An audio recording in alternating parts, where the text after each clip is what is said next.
All right, let's talk more about this. Peter Kuznick is a professor of history and director of the Nuclear Studies Institute at American University. He is now joining us live on the broadcast from Washington, D.C.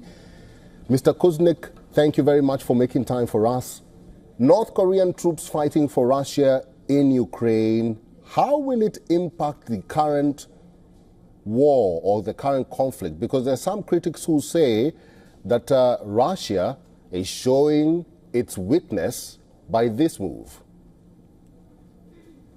First of all, we've got to remember that this has not been confirmed yet. In fact, Secretary of Defense Lloyd Austin and NATO chief Mark Rutte have both said that this has not yet been confirmed. Mm-hmm. So what we know so far is Ukraine's allegations. It was part of the message that Zelensky brought to NATO in the recent deliberations and to his meeting with President Biden. Mm-hmm. So, but if it is true, then it's still not clear that it would affect the balance of power on the battlefield. Mm-hmm. Russia has been on the offensive, especially in the Donbass. Mm-hmm. And as they move closer and closer to Pokrovsk, they are strengthening their position to take all of Donetsk, and that puts them in a very, very strong position militarily. Mm-hmm. Professor Kuznick, before you continue, yeah. Sorry to cut you short, but if at all these reports are not true, why is South Korea summoning Moscow's ambassador after North Korea reportedly sent thousands of soldiers to aid Russia in Ukraine war? Why is it doing that? If it's at all a rumor, why should it go ahead and summon an ambassador of a country that is, employing or deploying these troops? You have to remember that the Yoon government in South Korea is very hostile to North Korea and hostile as a result to North Korea's allies. So if this is true, I can see South Korea using this as a way to further diminish North Korea on the international level right now.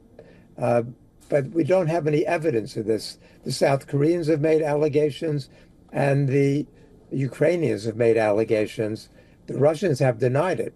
It very well might be true, but what we know, or we think we know, is that there are 1,500 North Korean troops being trained in the Russian Far East.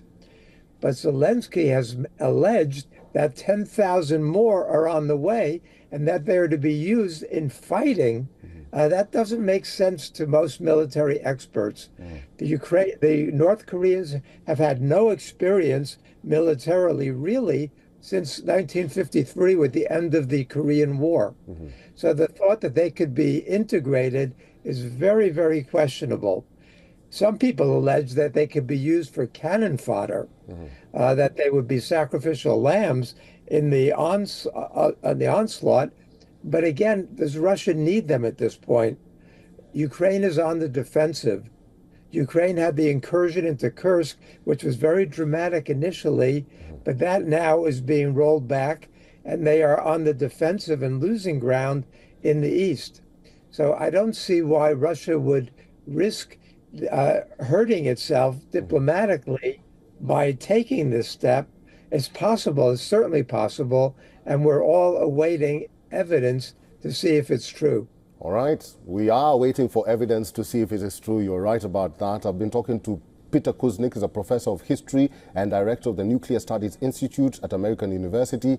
Professor Kuznick, we'll have to leave it there. Thank you very much for your time and for talking to us today. My pleasure. For all the latest news, download the WION app and subscribe to our YouTube channel.